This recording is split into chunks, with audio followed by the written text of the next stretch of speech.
God, I can't hear you well. Have you turned up the volume on your side?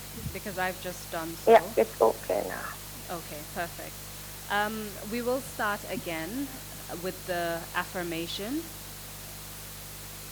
And again, without mentioning your name, please repeat after me. Okay. I affirm that I will speak the truth, I affirm that I will speak the truth, the whole truth, the whole truth, and nothing but the truth. and nothing but the truth. As I mentioned earlier, you already know who I am. I told you a little bit about the rules we have today to ensure that your testimony runs smoothly. I will proceed with the topics that I will cover today. The main topics are as follows. There is some information that I will refer the commissioners to. So information such as your background. I will ask you to confirm the information in the protected information sheet that you have in front of you. We will talk about experiences you've had of sexual violence, including with a religious leader when you were much younger. We will focus on the relationship between former President Yahya Jammeh and the protocol officers at the Office of the President. Okay. We will spend quite a bit of time on that topic.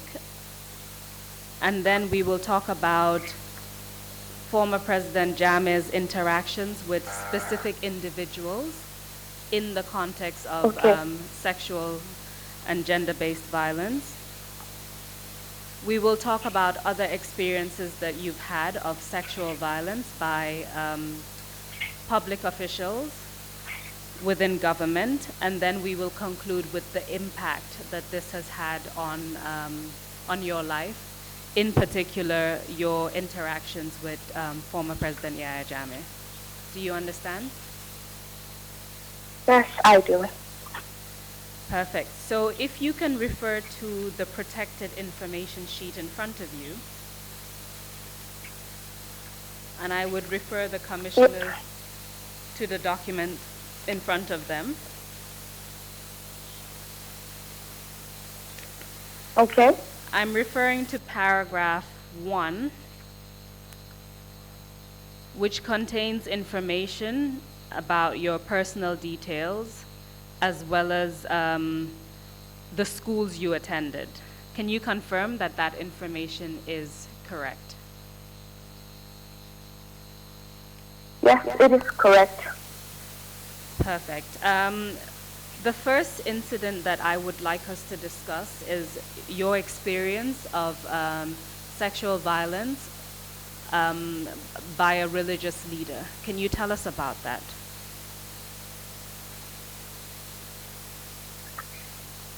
Yes. I would remind you that when it comes to referring to any names, please refer again to your list and direct us to the right number so that we can follow. But please proceed, and then I will ask follow-up questions at the appropriate time. Thank you.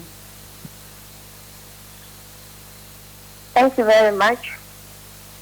Well, I am from a family that is religious, and my father is a very religious man. And when I was young, about 12 years old, he took me to Dara. And I used to like reading the Quran. My ustaz, his name is number 43. Number 43 sorry, on the I'm protected. a little bit nervous. Number 43 on the protected information sheet, correct? Yes. Thank you. Please proceed. Tell us what happened. My ustaz attempted to rape me at our Dara, we had a special place where we go to read our verses, and we had a senior student who was more likely like our prefect, and he coordinated us there. And our ustad stayed at the house, and whenever we finished our verses, we had to go to him for him to give us new verses. And when I went to him, he was laying down on his mattress, and he had a mosquito net covered, and I was sitting down on the mat. My ustad asked me to come inside the mosquito net, like on the mattress, to massage him. Sorry to interrupt you, Madam Witness. I do apologize for interrupting you. There is a problem with the interpretation. Okay. Sorry, just a second.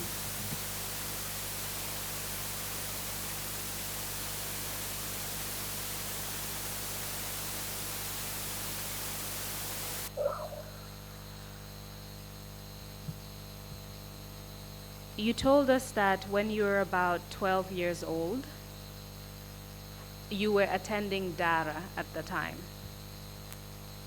Yes. You told us that you normally, well, at the time you liked to read the Quran, and the Dara you attended, there was a senior person who was taking care of the class on behalf of the ustaz. Is that correct? Yes. Yes. And whenever you finish reciting a particular verse of the Quran, when you had mastered that verse, you would then have to go to the room where the ustaz was in order to get a new verse. Is that correct? Yes. Correct. Can you, well, I want to make sure that the interpreters can follow and interpret into the local languages. Can you tell us what happened when you entered the room where the ustaz was? When I entered the room, the ustaz was laying down on his bed.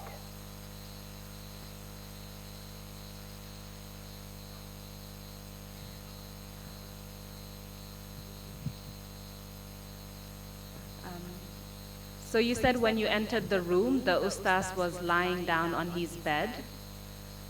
You told us earlier that the bed was surrounded by a mosquito net. Is that correct? Yes, that is correct. And then you said when you entered the room, the ustaz told you to come to where he was, which is the bed he was lying on. Is that correct? Yes, that is correct. And can you continue telling us what happened? Please try to raise your voice a little bit more so that the interpreters can follow. And please continue telling us what happened. Thank you very much. Okay, when I entered, and then he asked me to come on his bed to massage him. I refused to do this, and he had a knife by his side on the bed, and he started, it was a push and pull, and he slapped me here and there on the face, and then he wounded me on my back. I still have the scar on my back. I don't know if he used a knife or something else, but for me, what was important is to escape that situation.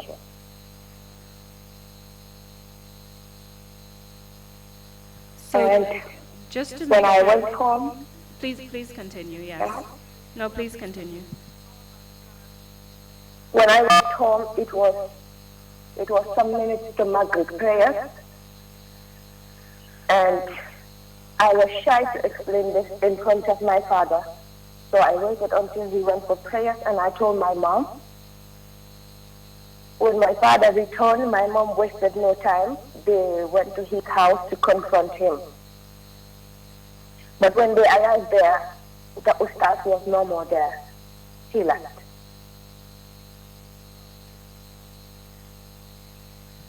So It I was just want to almost something recap. like an incomplete building, like it was not somebody else owned it and let him stay there. So we didn't meet the Ustaz there. My parents were worried and I was sick. They thought something was wrong with me. We went to the hospital, but Ustaz didn't do, like nothing was, he didn't raid me. I escaped that situation. And later, we came to know where he lived through my brother, who was once going to the market, and he heard a voice that was similar to my Ustaz's voice, and he looked in that compound and saw him, and he rushed back home to report to my mom. My mom went there with my family to confront him, and later my Ustaz came to our house to apologize for what happened. But I remember my father telling him that it was not for him to forgive him. It was for me to forgive him. My father told him that he was very disappointed because as a religious leader, if he could do that, anyone else could. And my father told him that even if, like when he was walking on the street, he kept talking on his own, like to himself, because he could not believe Ustaz did this to me. So after that, when my father, like he took me to all the daras, but I was then too scared, and whenever my father left, I go back home. I used to like to recite the Quran, and my father later was the one who was helping to teach me the Quran at home. And it is difficult to say, but I always try to discourage my sisters from going to Dara because I don't know if it could happen to them. It's possible it happens to them, and maybe they would not be lucky to escape the situation like I was lucky to escape that. So I want to make sure that we've gotten everything clear. Thank you for explaining that incident, which happened when you were very young, at the age of 12, you said. From what you explained, you entered the room, you found the Ustaz lying on the bed, and he told you to come onto the bed so that you could massage him. You refused. He had a knife on the side of the bed. He grabbed you and you said he slapped you and there was a push and pull between the two of you. And you were wounded on your back, but you don't know if that wound came from the knife that you saw or from something else because you were struggling to escape. So far, is that correct? Yes, it's correct. You said after that you went home, it was shortly before Maghrib prayers, but you were too ashamed to talk about what happened in front of your father. So after your father left, you told your mother. Exactly. And then when your father came back, your mother told him, and your family's reaction was to try to go and confront the Ustaz. But you told us that the Ustaz was not there because it was an incomplete building where he was staying, so you assume someone let him stay there temporarily. Is that correct? Yeah. You said somewhere down the line, the Ustaz had moved, but at some point your brother could hear his voice coming from a compound and came to tell the family. Yes. And so your entire family went to Ustaz and confronted him. and then he apologized, Yes.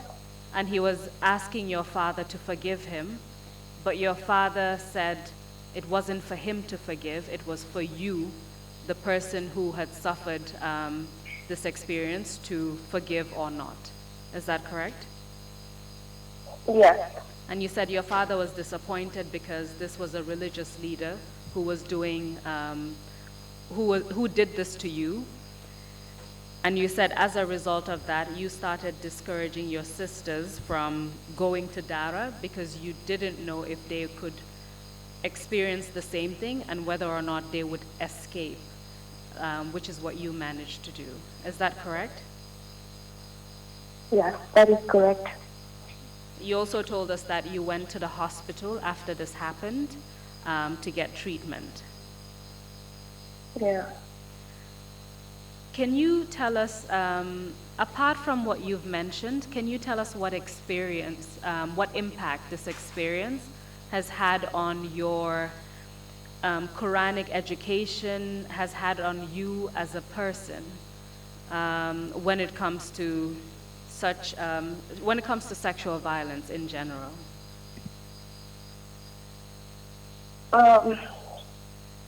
One thing for sure was I didn't get the chance to complete what I wanted to. That was to make sure at least I know a lot about the Quran, because I stopped going to Dara from that incident. And unless my sisters or brothers decide, okay, for brothers maybe, but you never know what could happen to them as well. Boys can also be victims of sexual violence. But I am very particular about my sisters. I always tell them not to go to Dara, even though I know my father always wants them to.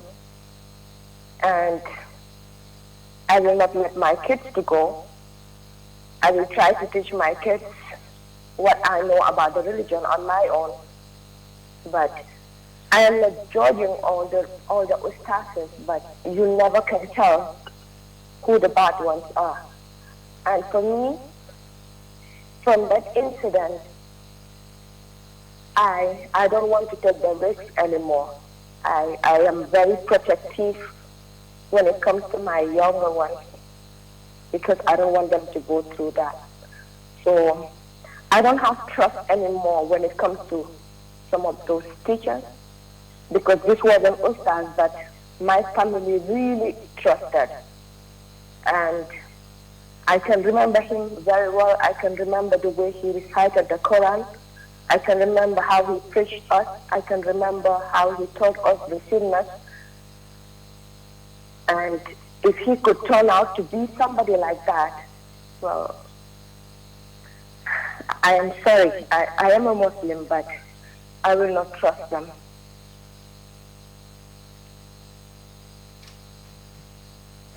Thank you for telling us about that incident and the impact that it has had on you and religious education generally. You told us after that, whenever you were dropped off at Dara, you would always, you would act like you were going in, but you wouldn't go. And eventually you stopped going to Dara altogether. Yeah. I would like to, that's the first experience you had of sexual violence, an attempt to violate you. Of course, we don't even know how far this would have gone if you didn't escape. Can you tell us what other experience you've had about sexual violence prior to talking about sexual violence within your work context? Still focusing on your private life, please tell us about any other experience that you had before you started working. I was privileged to be very active, and then I wanted to know a lot about children, about sexual violence against women at a very early age. And I remember when I was in junior school,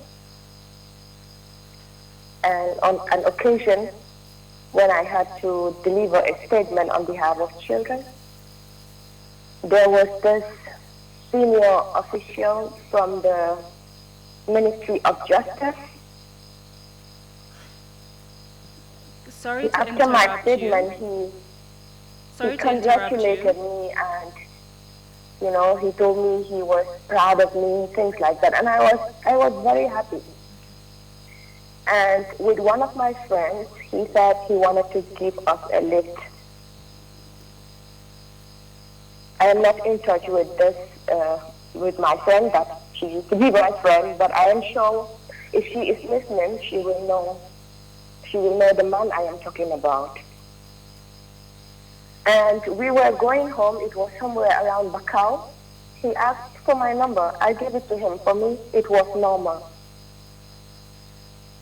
But this, after he started sending me messages that will not end, and that he wanted to go to a hotel with me, and telling me that how will it be when we were on the bed or when we were at the beachside. He was actually an older person. I don't even know if he is still alive. And it was going on, and these were times that were very difficult situations for my.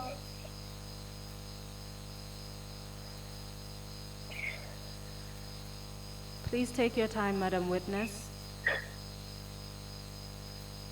These were very difficult situations for my family, because these were times that we even went to school without eating. It was very difficult for us.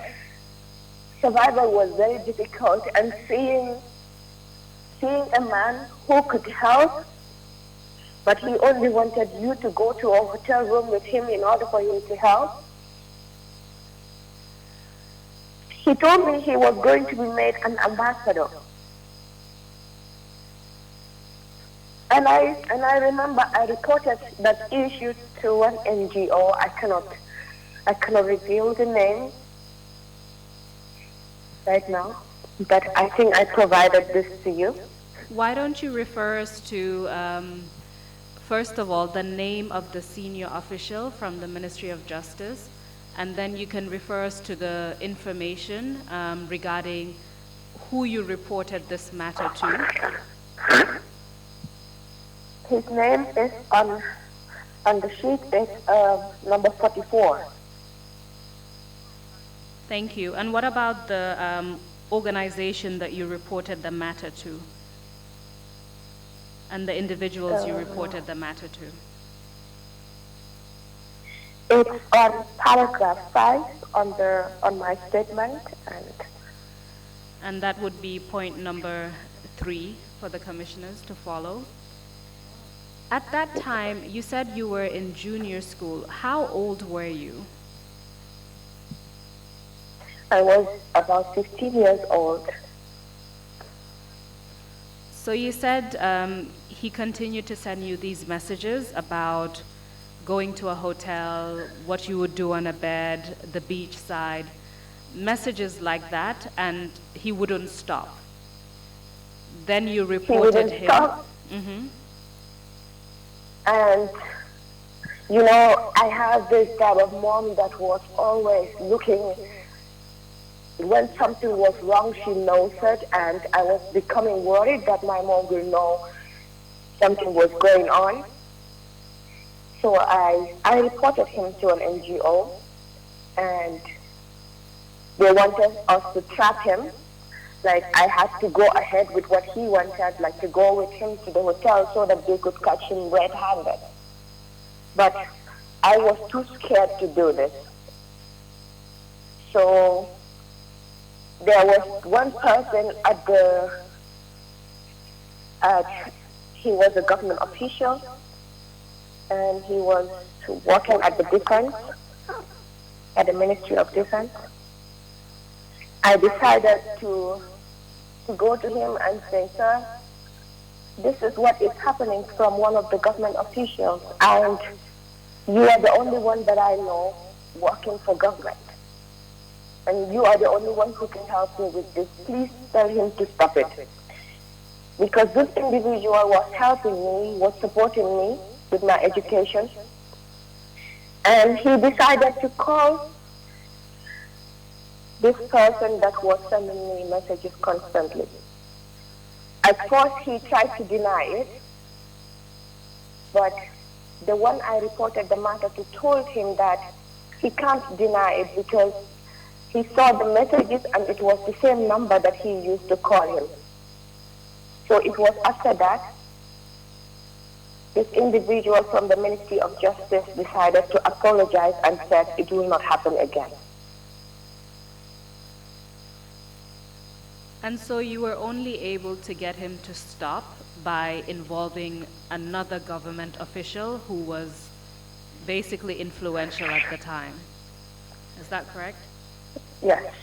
Can you direct us to the name of that individual in the protected information sheet? Can you tell us in which paragraph it is? It is, well, on my statement, it is on paragraph 5 and it's highlighted on number 3. So that would be number 3 on the protected information sheet, paragraph 5, the last name in paragraph 5, is that correct? Exactly, yeah. And so after this particular incident, can you tell us generally how you felt about issues of sexual violence involving people who are influential in society, so to speak? Well, for me, I feel it all comes to vulnerability because these were people who were in positions. These were powerful men, and they used their positions, they used their money to target people like us. And for me, I don't think there is any reason to abuse anyone or to make people go through certain things because of their background. But the reality is poverty puts us in very high risk. It is mostly women or young boys who are from very poor backgrounds or who are really poor economically that are taking, like, people take advantage of us. People take advantage of our situation. People know we need getting that. They must take advantage of you. And from that day on, I always react very strongly. Felt was going to take advantage of me. I don't compromise with it. And I became scared of men in position. And as I talk to you now, I am very worried about who are going through the same thing.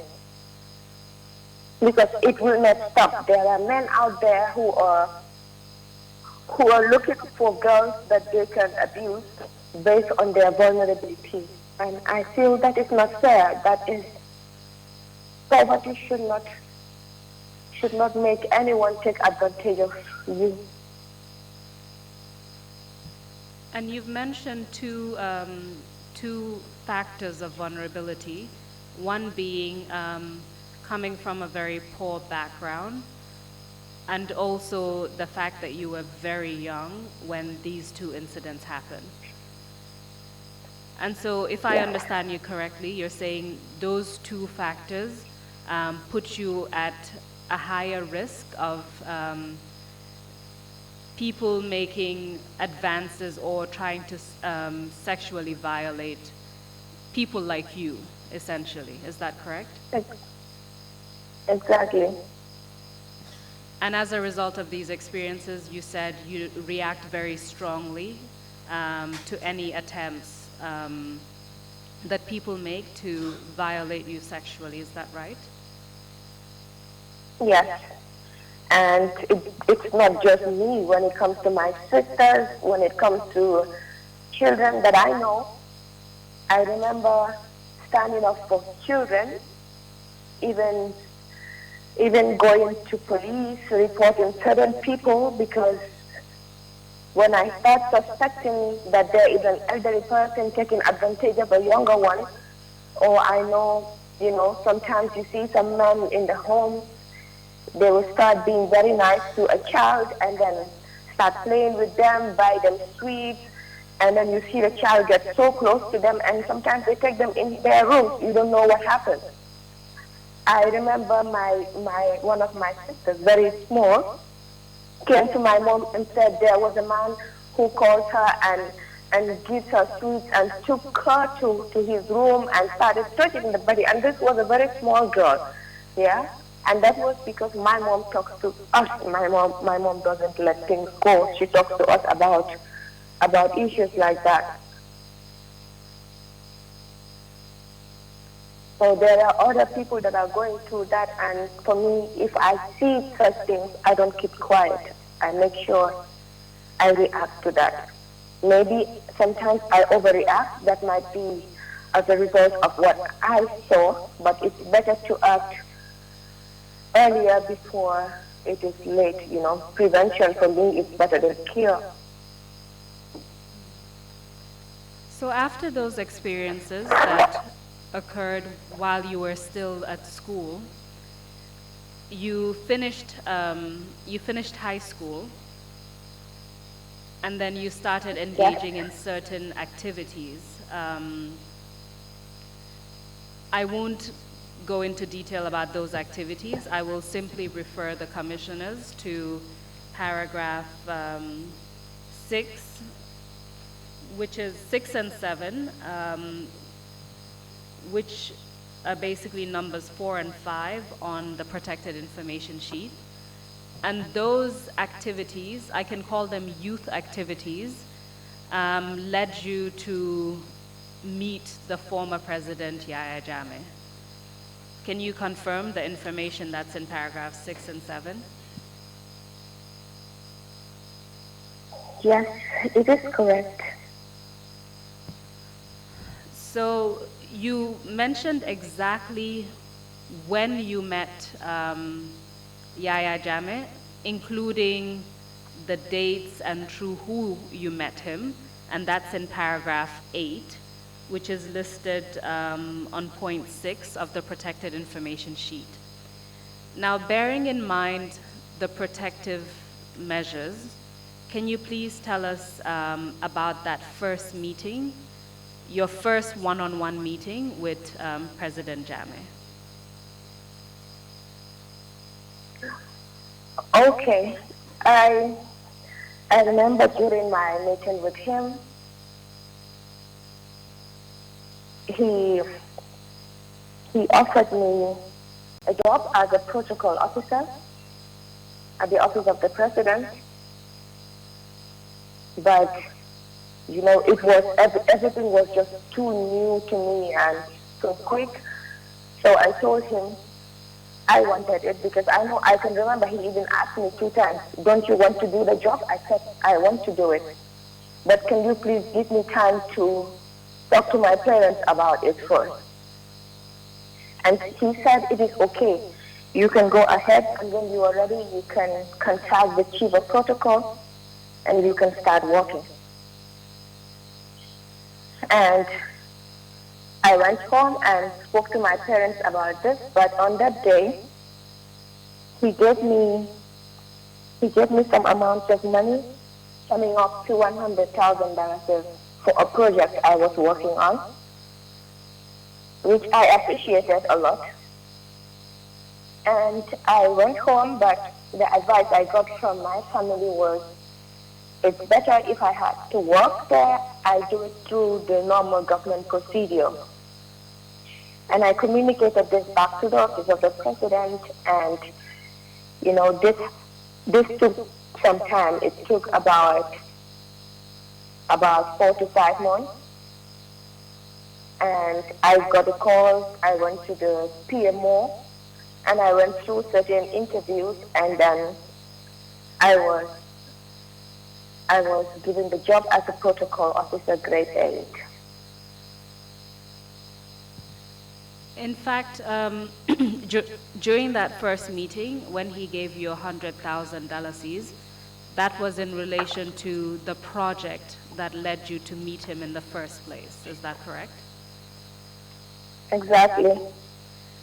And so eventually, you went through PMO and were awarded, you were appointed as a protocol officer for the Office of the President.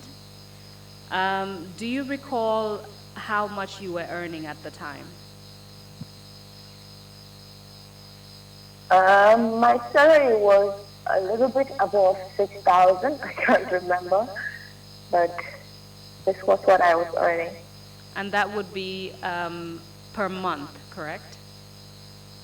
Per month.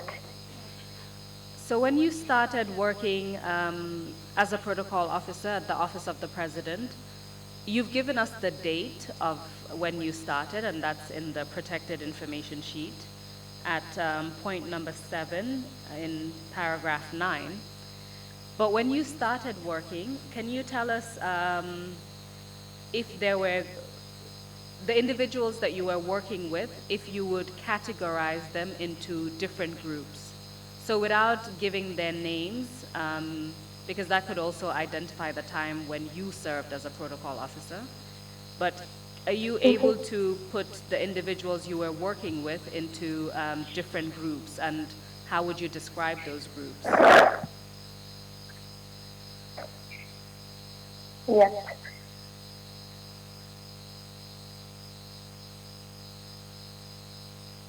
We were 2 groups.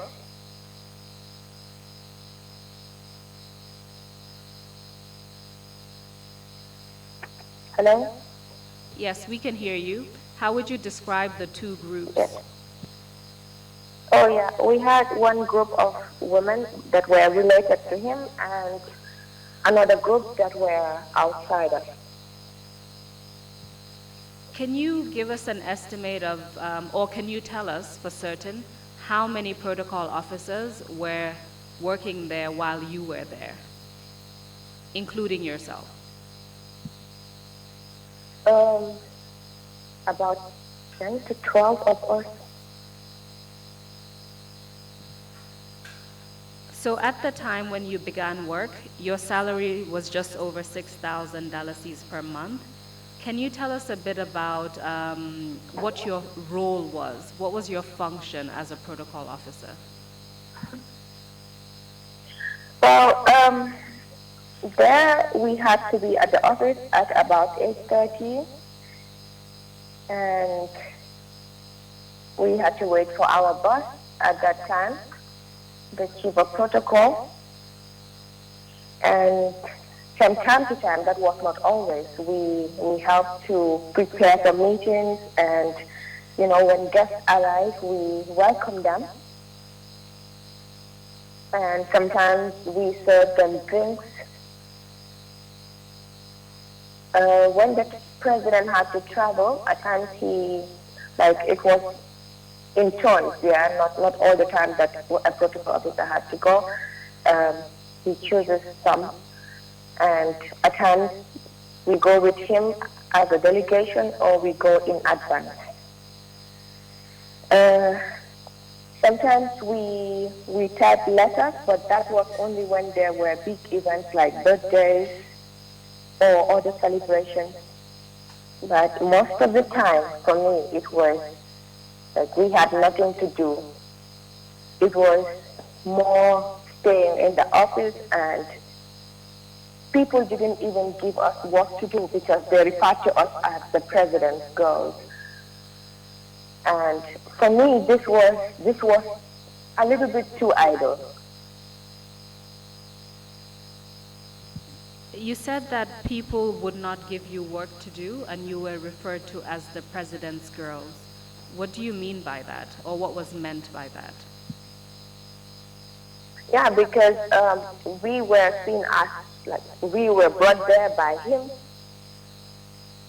We only had something to do with him, so it was either him or our direct boss who would ask us to do work, but other people will not. And, sitting in the office all the time and mostly just chatting and not much to do, that was not what I was expecting the work would be.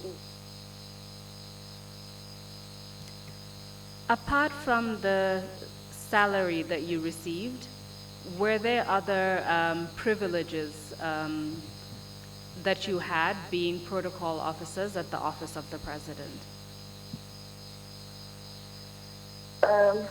We had cars allocated to us, which we shared, and some of us got phones, gifts, money, things like laptops, all the privileges. And where would those privileges, the ones that you've just outlined now, phones, gifts, money, laptops, where would those things come from?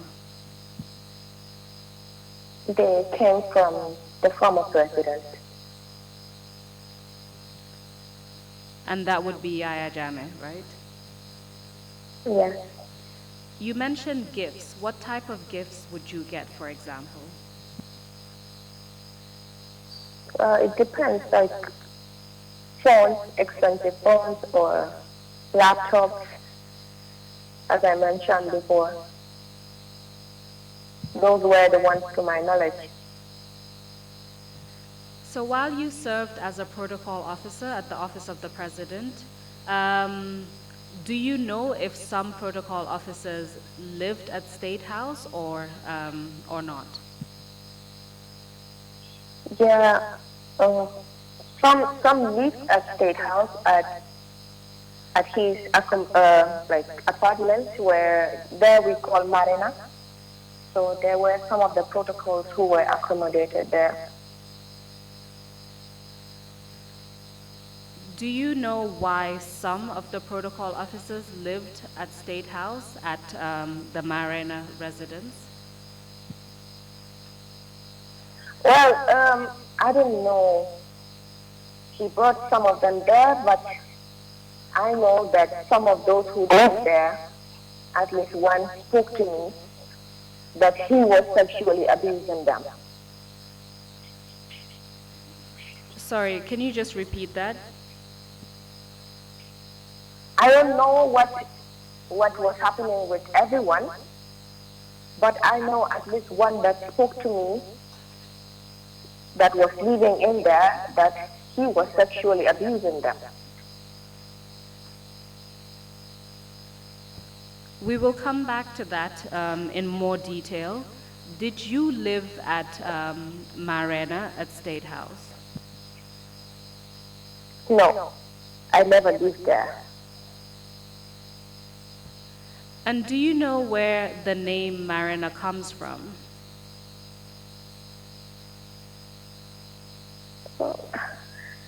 Marina was, it was at his residence, it's Marina, but we call it Marina, so it was located within State House. So closer to the Marina Parade side, is that correct? Exactly. Okay. So you did not live there, but you worked with some of the individuals who lived there. Can you tell us whether after you started working as a protocol officer, whether any promises were made to you when you took that position, or at some point subsequently when you took that position? Well, when I was working there, he promised me a scholarship. He asked me to apply for any school of choice, and that he would pay for everything. Because for me, that was very important. I wanted to be educated. But I did apply for the school, and I got admission, but it didn't happen. And when he offered me the scholarship, it was one of the happiest days of my life. You told us that you were from a poor background. Did this promise of a scholarship from Yaya Jammeh influence your decision to continue working as a protocol officer? Did it have any influence at all in that decision? It did. It did. I was very happy because look, we were struggling for survival, so it was impossible for my family to pay for me or to pay for my higher education. And something like that coming from the president, I knew he could do it. He had the money, he had the possibilities. And so that was, like, I was very happy, and considering the fact that my family could not do that, somebody else is here to do it, that meant everything to me. You told but us he that, failed that promise. Please continue. He failed that promise because I realized that with him, you get nothing for free.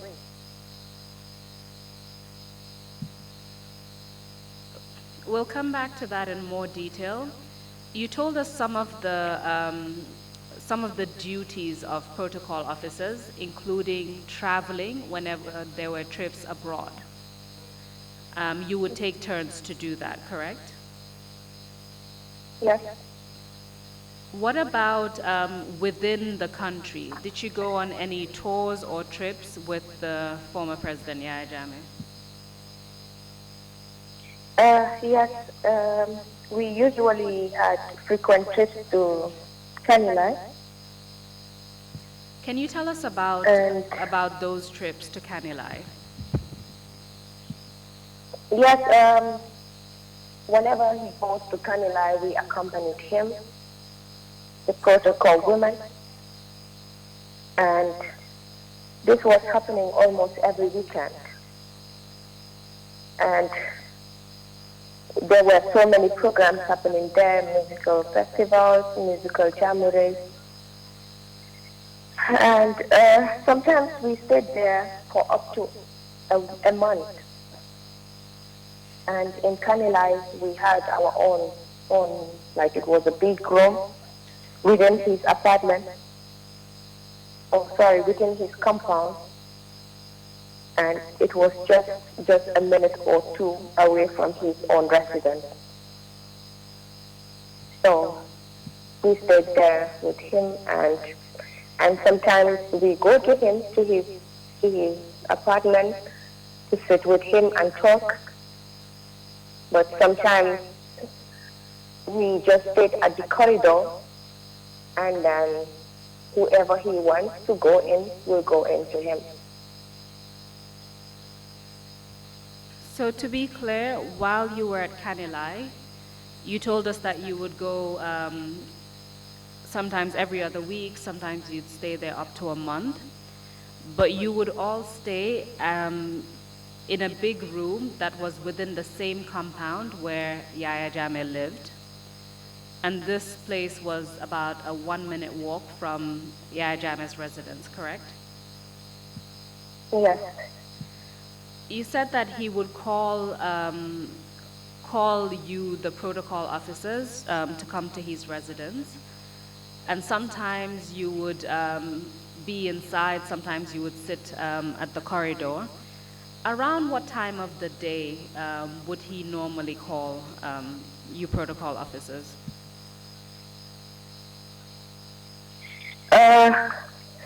Normally this happens at night.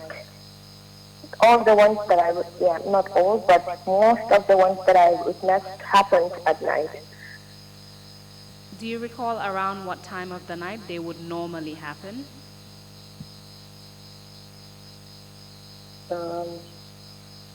Rarely, sometimes around 10, but mostly from 12, 1 a.m., something like that. You said that sometimes you would stay at the corridor and he would call a specific individual to go inside. Yes, Do you know why that was the case? Like, what was happening at that point? Or what do you believe was happening?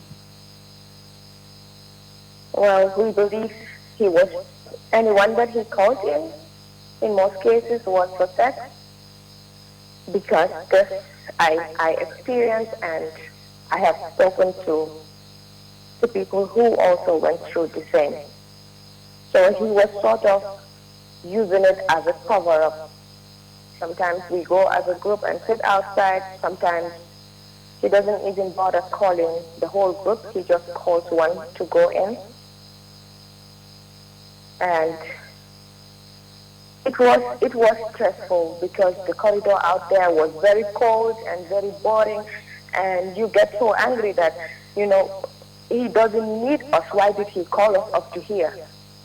Just just to go in with one of us.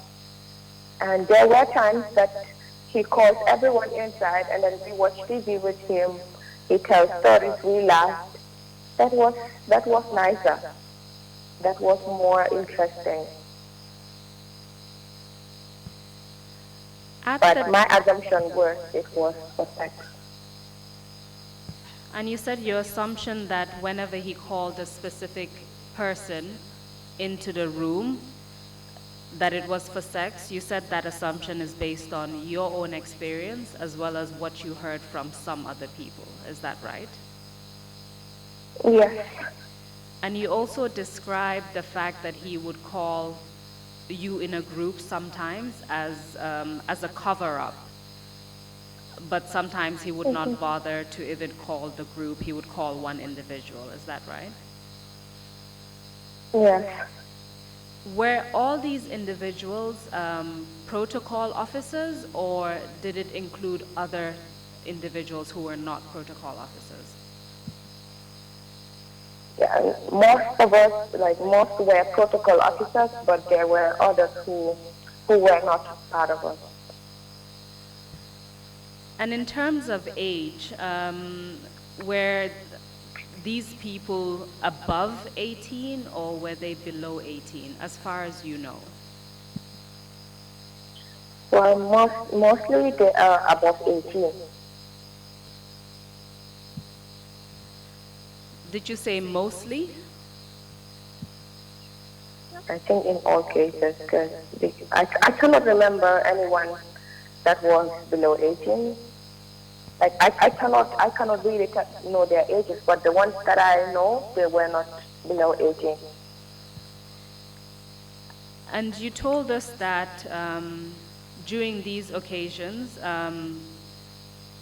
you obviously had your own experience, but you heard from some other people that it was for sex. Yes, I did. Do you recall any particular example of someone telling you what happened to them when they were called individually by President Jammeh to enter the room? Yes, I do. For example, one of the victims who spoke to me, she told me that the former president abused her sexually. She told me that Jimby took her there and that the president punched her. And after, like when she refused to sleep with the president, he told her that she must have sex with him. So he forced her, and I tried to advise her. I spoke to her. I said, don't do it if you don't want to do it. Say no to him or report to your mom. But because she was too scared, because the president wouldn't support her without doing it, and because he was more powerful, he succeeded in abusing her. But I can remember very well that I spoke to her. I even told her, look, there is one thing. If you want to do it, it's okay, you can. But if you don't want to do it, don't. But you have to know that maybe if you don't, you might go through what I am going through. He might sideline you. He might not want to do anything with you. So I know that individual who spoke to me. Can you identify the name of this individual on the protected information sheet? She is on number 36. And that is number 36 on the protected information sheet for the commissioners. You mentioned a Jimbe. Can you tell us her last name? Jimbi Yame. Can you tell us who she is or who she was at the time? I think she was a nephew from the president, the former president. A nephew or a niece? No, niece, sorry. Yes. She was the president's niece, yeah. And what was her role at the time? She was a protocol officer, but I call her a pimp. Why do you call her that? Yeah, because most of the time, to what I witnessed, she was the one taking girls to the former president. And for her, that was very normal.